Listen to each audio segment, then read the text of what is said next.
Hey everyone, I hope you're holding up okay. My name's Daniel, and today I'm bringing you a story that, well, it's not easy to tell.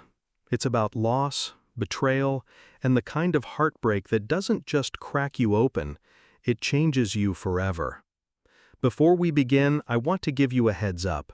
This story includes terminal illness and the slow, aching goodbye of someone deeply loved. If that's something you're not ready to hear right now, please take care of yourself first. As always, timestamps are in the description and marked on the timeline. This story comes from someone who asked to remain anonymous, so let's just call her Tessa.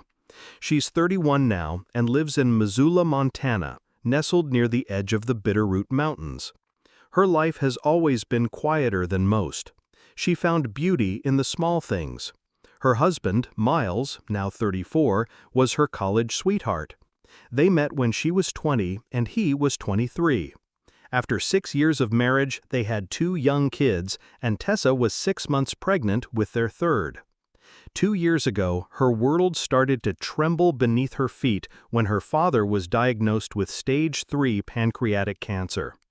Tessa's mother had died when she was just 13, and her father had raised her with gentle hands and a steady heart. He was her anchor, the kind of man who gave warm, full-bodied hugs that felt like home. When the world felt like too much, he didn't ask questions. He just sat with her in the silence. And she loved him all the more for that. About 5 months ago, the doctors stopped speaking in hopeful tones. One of them, with sad eyes and a clinical voice, told them it wasn't going to be years, it was going to be months. Since then, her father had been slipping away little by little, losing weight, losing his memory. He once stared at the golden retriever he'd gifted her for her 21st birthday and asked, "Whose dog is this? She's sweet." That moment shattered something inside her she hadn't known could still break. During all this, Miles had seemed like a pillar. He held her hand through appointments. He made the kids laugh. He ran errands without being asked. Tessa felt grateful in a way that almost made her guilty. She hadn't let her pain swallow her whole. She still woke early to get the kids dressed, still kept the house in order, still made space for bedtime stories and PB&J sandwiches. When her father's health sharply declined, Miles told her she could quit her job at the community bookstore. A month later, she found out she was pregnant again. She hesitated, clinging to the small piece of normalcy her job gave her.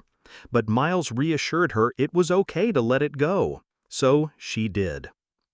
Her best friend Elena had been part of her life since they were toddlers. Their mothers were best friends too, and every photo album from Tessa's childhood had Elena's wild curls in it. They were inseparable. If soulmates came in friend form, Elena was hers. So when Tessa drove to Elena's house after her dad's terminal diagnosis, sobbing until her body ached, Elena had wrapped her arms around her like she always had. And Tessa thought, in that moment, that there was at least one thing in her life that hadn't changed. But that illusion shattered this morning. Her youngest, a 3-year-old with a stubborn fever, had woken her before sunrise. As she rocked him in her lap, she heard Miles' alarm blaring. He kept a few set for different times, something about productivity, he'd said. She turned the first one off and gently nudged him awake. He grunted that he'd stayed up late working and was going to sleep in. Then he rolled over. She went to switch off the rest of the alarms, and that's when she saw it. A message on his lock screen. It was from Elena. "I'm assuming since there's no angry pregnant lady at my door, you haven't told her yet." Time stopped. Her hands went numb. She stared at the screen, her breath caught in her throat. She opened the phone and started reading. Scroll after scroll, thread after thread. Her husband, her friend, lying and laughing and loving behind her back. Months. It had been months. She didn't scream. She didn't cry. She didn't even move for the longest time. Just sat there, reading, frozen in place. because none of it made sense. Miles had been so kind, so gentle, even tender. There were no red flags, no late-night absences, no secret smiles or inappropriate touches. Elena had even referred to Miles as her big brother when she was tipsy. And yet, here it was, proof, undeniable. And what hurt even more, Tessa hadn't changed, not really. Yes, her world was falling apart around her, but she was still showing up, still asking about his day, still caring about his happiness, still loving him in the way she always had. She didn't recognize the people in those messages. It was like they'd taken masks off and revealed strangers.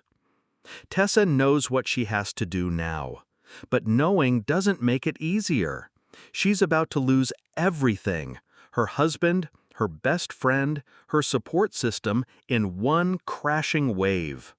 She'll confront him tomorrow, but today she just wants to hold on to what little peace she has left.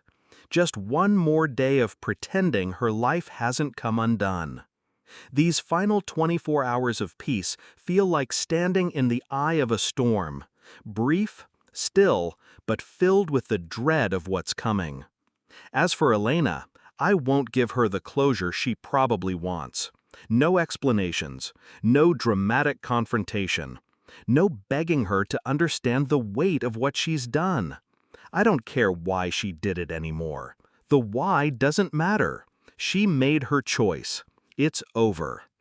I've always been the friend who cleaned up her messes, who answered calls at 2 a.m., who forgave her for things I probably shouldn't have. But after today, Elena no longer exists in my world. I will cut her out clean, like an infection that nearly took me down with it. That part of my life is gone, and I won't mourn it. This has been the hardest storm I've ever walked through, but I know I'll survive it. If not for myself, then for the 3 little faces who still need their mother to be standing when the dust settles. I know there's probably 100 pieces of solid legal advice out there. Get your paperwork in order, make sure you've got evidence, speak with a lawyer before saying anything. But right now, I'm just a woman with a broken heart, trying to breathe through the weight of betrayal while also preparing to say goodbye to the only parent I have left. And it's cruel, unfair beyond words. To have my heart ripped open by Miles and Elena right as I'm losing my dad. There aren't enough words for how wrong it feels. But I'm still here, and I'm still moving forward, even if every step hurts. I waited until my kids were tucked into bed before I let myself fall apart again. I spent the entire morning pretending everything was normal, telling Miles that I was organizing hospice paperwork for my dad. It wasn't entirely a lie. I did set that up today. But I also spent hours in my dad's den making checklists, gathering every document I could find, forwarding files to my lawyer. I spoke with my old boss, too. She told me my job would be waiting for me whenever I was ready. But my lawyer told me to hold off on going back to work until the divorce process is more stable. For now, stability for my kids and my dad comes first. Thankfully, Miles doesn't have access to my inheritance, neither my mother's nor my father's. My lawyer confirmed that. I hadn't written about her yet, but my mother-in-law, Carolyn, has been one of the few rays of light in all of this. She's been my rock, someone I can lean on when everything else has collapsed. After Miles left for work in the afternoon, I asked Carolyn and Elena's mom, her name is Maureen, to meet me at my dad's house. My kids were outside, giggling as they played catch with Jake, Elena's older brother. I sat both women down in the living room, handed them the screenshots, everything, except for the explicit photos and video. I spared them that, though I did tell them it existed. The look on Maureen's face. She didn't just look shocked, she looked devastated, heartbroken, furious. She kept whispering how sorry she was, how she'd never imagined this. We cried together, her tears mixing with mine. and she told me she was done with Elena, done entirely. Caroline, God bless her, just shook her head and said, "I can't believe I raised such a weak, selfish human being." She pulled me into a hug and told me she'd always be there for me. "I don't have a son anymore," she said, "just a daughter." Later, I met again with my lawyer. We reviewed financial accounts, property, insurance documents, everything. She now has a full timeline and evidence file. She looked me in the eyes and said, "I've got you." And I believe her. We have a plan now. With her approval, we're having a family sit-down tomorrow. Miles, Elena, their parents, and mine. Well, Jake will be there in place of Elena, and we'll be doing this at my dad's house while my children and I spend time at his cabin, hours away. I'll be keeping my distance. Miles doesn't know yet, and I want it that way. It's petty, I know, but keeping him in the dark for just a little longer is the only power I have left right now, and I need it. I know some people were hoping I'd go scorched earth, shame them, destroy their reputations, make them hurt like I do. But the truth is, I'm exhausted. After I got my children down tonight, I stood in the shower and just sobbed until my legs gave out beneath me. I don't want revenge. I want peace. I want to reclaim what little of my life still feels like mine. So tomorrow, when he finds out, it'll be loud. It'll be messy. It'll change everything. But for tonight, I'm holding on to this quiet, just for me. And to everyone who's messaged me, commented, supported me, thank you, truly. Your words have been like tiny life rafts, keeping me afloat when I thought I'd sink. You helped me breathe again. I've never been good at deception. My face shows too much. My voice always trembles under pressure. But I've learned that survival sometimes demands quiet calculation. I forwarded everything, screenshots, messages, photos, to an old email I haven't used since my senior year at Missoula High. It's not connected to any app or device. Miles won't find it unless he's a magician. Since he woke up that morning, I've been sticking to one line. I'm upset about my dad and need space. That much is true. And thankfully, he bought it without question. Before he even opened his eyes that day, I had already called 3 law offices. By the time he finished his coffee, I was in an email thread with a woman named Clara Meyer, an attorney whose voice alone steadied something in me. I'd only been speaking to her for 30 minutes, but she made me feel like I wasn't drowning anymore. A commenter asked if I had a separate bank account. I do. I always have. We signed a prenup before our wedding, one of the few smart things I insisted on back when love hadn't made me naive yet. Miles has always spent money like it burned holes in his hands, but I've always been the opposite. After my mother passed, I inherited a modest fund from her estate when I turned 24. I never touched it. It's been slowly growing interest, hidden in plain sight. And now it will save me. I'll also be inheriting the house I grew up in once my father's gone. God, even typing that breaks something in me. But I know when the time comes, he'd want the kids and me to be safe. And that house, his house, will become our new beginning. He used to say, "There's always a bed here, even when the world turns its back on you." I hold those words close now.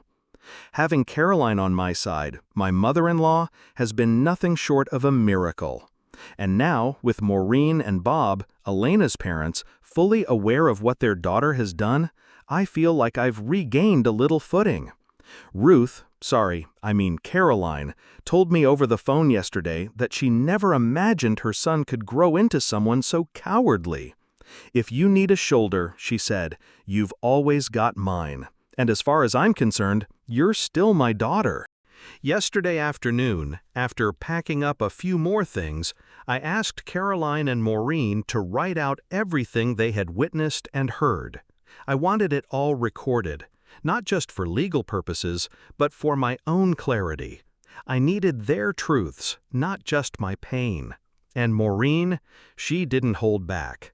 She said Elena had been actively trying to convince Miles to leave me. "She trashed you every chance she got," Maureen whispered, her face pale with shame. "Told him you were boring, that you were just clinging to him because you were pregnant. It was cruel." But according to Caroline, Miles told Elena, "I'll never leave her. You know your place." That line made me want to vomit. He could betray me with my best friend, but somehow still feel noble because he refused to insult me out loud? The hypocrisy would have been funny if my life wasn't disintegrating. I know many of you reading this might be keeping track of names, so let me clarify again. My soon-to-be ex is Miles. His parents are Caroline and Joe. Elena is my former best friend. Her parents are Maureen and Bob. Her brother, Jake, has been helping me with the kids through all of this. And my dad? I just call him Dad. That's all he's ever needed to be. Some of you asked about health precautions. I went to my OBGYN yesterday and got tested for everything, every STD and STI in the book. Most results came back negative already, though there are a few that take longer. I'll be waiting, holding my breath, trying not to let the panic creep in. At my meeting with Clara, I brought everything. Documents from both of my parents' wills, the kids' trust paperwork, even Miles' financial records that I found locked in his home office. I'm not sure I found everything, but I'm confident I found enough. Clara was impressed. "You're doing everything right," she said. I needed to hear that. In an unexpected gesture, Caroline handed over a will that she and Joe had amended last year, one that included provisions for me and the children. They want to make sure we're taken care of, even if it means severing ties with their own son. I didn't know what to say. I just cried. Clara told me that the divorce filing should be ready in about 30 days. She wants to be meticulous. She says we only get one shot to do this right. I trust her completely. There's no need to rush justice, just as long as it arrives. As for tomorrow's confrontation, I asked Maureen and Caroline to speak first, to walk everyone through the timeline and the screenshots. Maureen, ever the dramatic one, has even prepared a slideshow. I didn't ask her to do that. It was her idea. Maybe it's her way of processing the shame. Maybe she just wants to make her daughter face the wreckage. Either way, I'll be far away when it happens. Jake is taking the kids and me to Dad's cabin for a few days. I'll be surrounded by pine trees and silence, and I'll try to let that be enough. I don't want vengeance. I want peace. But I'm ready now, for the fallout, for the healing, for the next step. Some of you were worried that telling everyone too soon might backfire. But in truth, Miles and Elena had been so secretive that even their own parents had no clue what had been happening behind closed doors. That changed during the sit-down. The moment Maureen finished her slideshow, every sickening message, every time-stamped betrayal, Joe, Miles' father, had to physically restrain him. Miles tried to lunge across the room at Elena, as if hurting her would somehow undo what he had done. His face was red with rage, and Caroline later told me she feared he'd completely lost control. He screamed at Elena, his voice echoing through Maureen's kitchen, swearing she'd regret every choice she'd made. Elena broke down in front of everyone, sobbing uncontrollably and pleading with her parents to forgive her. But Bob, her father, only shook his head. He looked his daughter in the eyes and with a calm, steady voice said, "You are no daughter of mine." His words hit harder than any slap. Elena had always been his girl, and hearing that from him, I think it shattered something inside her. Elena was already going through a divorce of her own. Her parents had been helping pay her legal fees, trying to be there for her despite the chaos. But after what they saw, they cut her off completely, emotionally, financially, all of it. Maureen told her, in no uncertain terms, "You're on your own now." Joe, meanwhile, looked ready to explode. According to Caroline, he clenched his fists so tightly they shook, but somehow he held back. Still, his silence spoke volumes. No defense, no fatherly comfort for his son, just shame. Miles stormed out after the meeting. I know this because we still have a Ring doorbell and interior cameras we use to monitor the kids when we're not in the room. I watched the footage later that night. He walked into the house, looked around, and realized that most of my belongings and the kids were gone. What followed was chaos. Screaming, walls punched, furniture thrown. The house is now a mess of broken lamps and gaping holes in the drywall, a physical manifestation of his unraveling. When he couldn't find us, he drove to my father's house, but by then we were already tucked away at the cabin. I had spent most of the day packing, loading up the van with Jake's help, quietly moving things out while Miles was at work. My dad's neighbor saw Miles trying to break the front door down and called the police. They arrived just in time. He was arrested and taken in for property damage and attempted forced entry. Caroline and Joe refused to bail him out. Today, I had my regular appointment with my therapist. I've been seeing her for nearly a year, mostly for support while processing my dad's illness. But today's session was different. It was the first time I truly let it all out.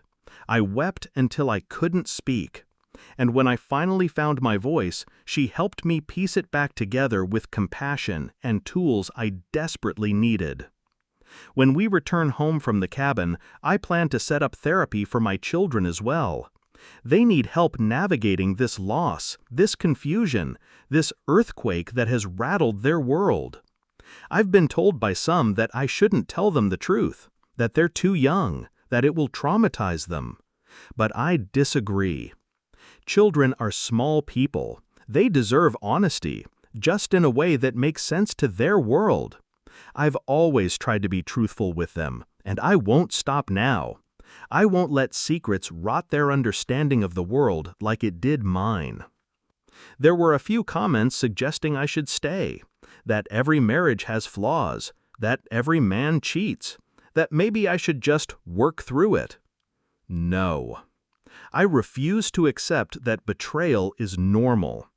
I grew up watching my father love my mother with every fiber of his being. He never looked at another woman. He never wanted more than what he had with her. When she passed, he never dated again. He loved her that deeply, that fiercely. That's what I grew up believing love should look like, and that's what I still believe.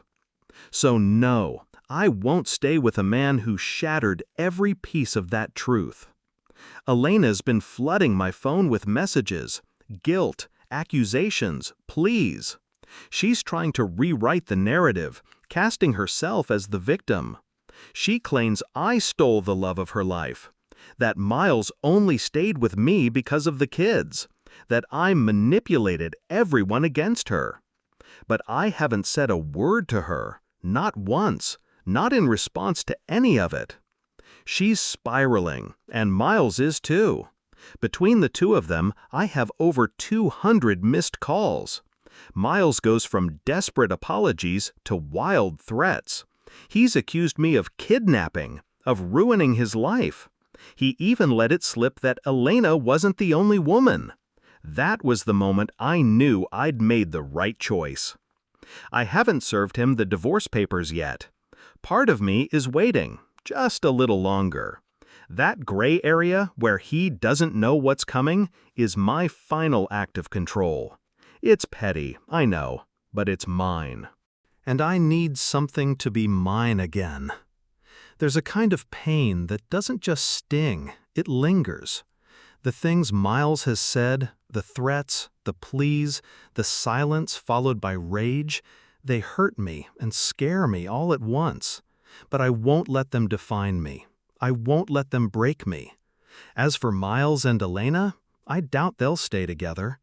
Part of me believes he's already blaming her for everything, for ruining the marriage he destroyed with his own hands.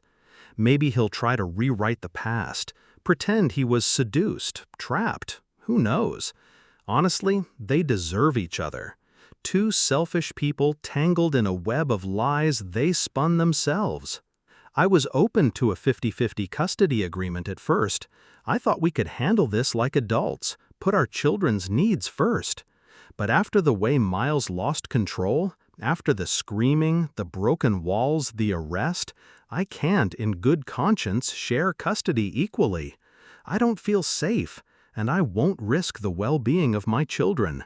So yes, I'm going for full custody now. Jake has 30 days of leave saved up, and he's using them for us, for me and the kids, to help us get settled in at my father's house, to be around in case Miles shows up again with another outburst. Jake has stepped into a role I never expected from him. He's been patient, steady, and so kind. Honestly, I don't know what I would have done without him these last few weeks. Last night, after the kids were asleep, Jake brought his old Xbox to the cabin. We played Diablo 4 together, something to help me take my mind off the weight of everything. I hadn't laughed like that in weeks. It felt strange. Good, but strange.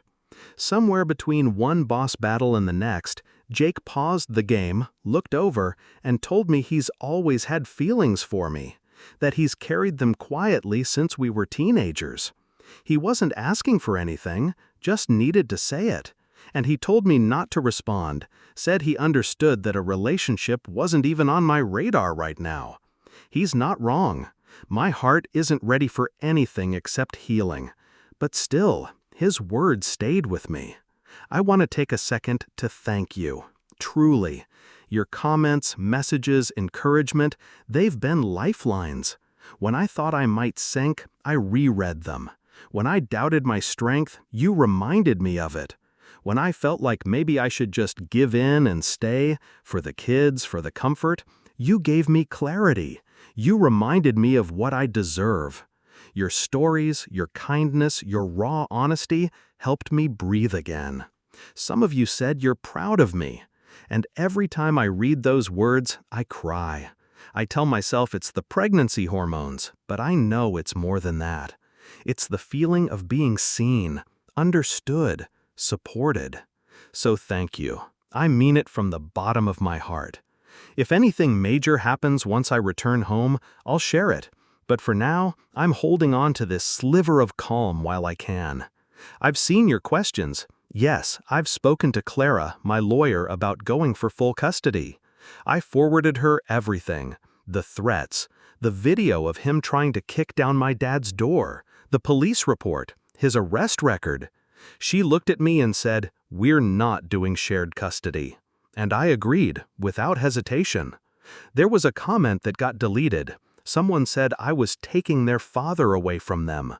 I need to be clear. I'm not trying to erase Miles from their lives. I would never do that. But I can't allow an unstable man, one who punches holes in walls and threatens to hurt people, to co-parent without restrictions. He will see them, but it will be supervised.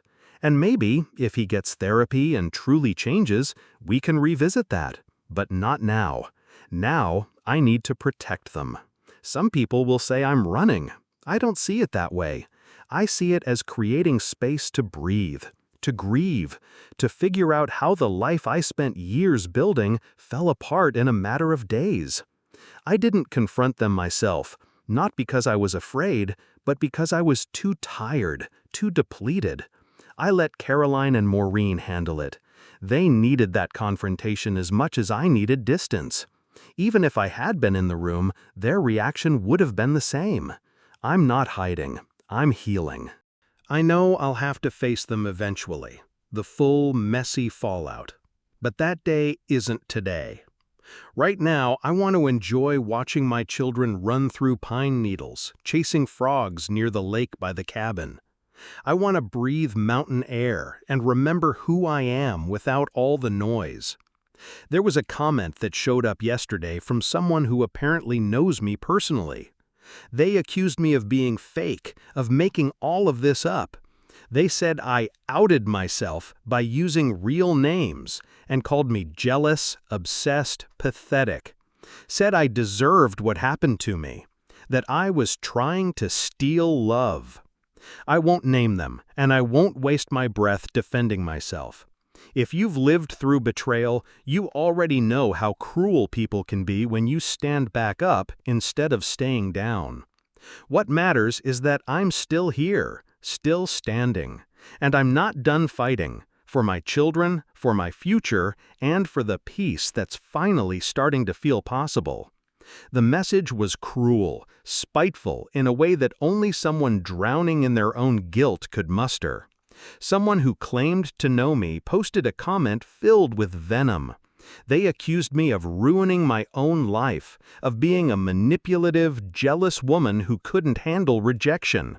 They said Miles never loved me, that he used me for convenience, that if he truly wanted Elena, he would have left long ago. According to them, I wasn't a victim, I was a joke.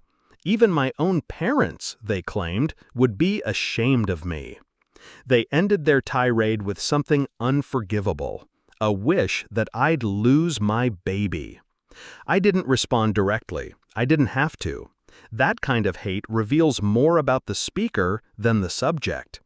Instead, I quietly replied to clarify the truth. This wasn't my real name. None of the names I used in the post were. I'd chosen anonymity to protect everyone involved, even the ones who didn't deserve it. But if someone wanted to out themselves in the comments, that was on them, not me. There's not much new to report. Miles eventually saw the post. He called, voice low and hesitant, asking if it was true, if I was really divorcing him. I told him yes. He asked if there was any hope. I told him no. We had a calm discussion about the kids. I explained he could still see them, but only under supervision. He agreed. It was the first time in weeks he didn't yell. Jake's still around, still helping where he can, though we haven't spoken again about what he shared.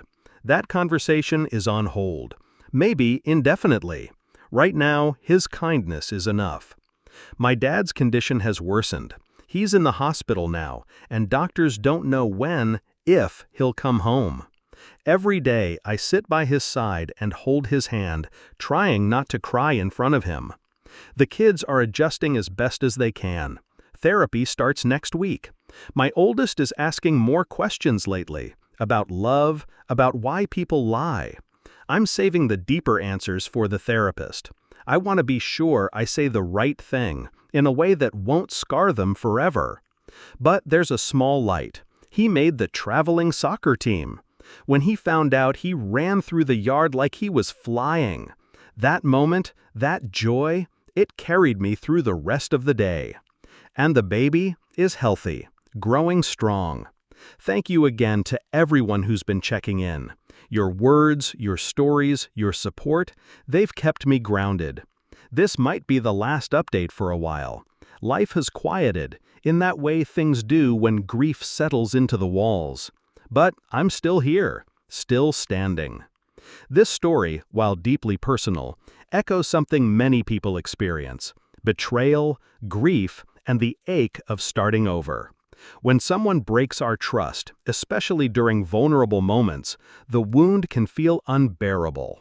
But as we've seen with Tessa, healing starts not with revenge, but with reclaiming your peace. If you're in a relationship where you're constantly questioning your worth, trust your gut. Betrayal doesn't always look like screaming matches or slammed doors. Sometimes it's silence, subtle lies, or disappearing affection. Protect yourself emotionally and financially. Keep records. Create a safety net. Speak with a lawyer early, even if you're not sure you'll leave. And if you have children, remember, shielding them doesn't mean hiding the truth. It means giving them honesty in a way they can carry. Lastly, don't isolate. Whether it's friends, family, a therapist, or an online community, lean on others. Let them help you remember who you are when the person who broke your heart tries to make you forget. You deserve peace. You deserve love. You deserve to be whole again.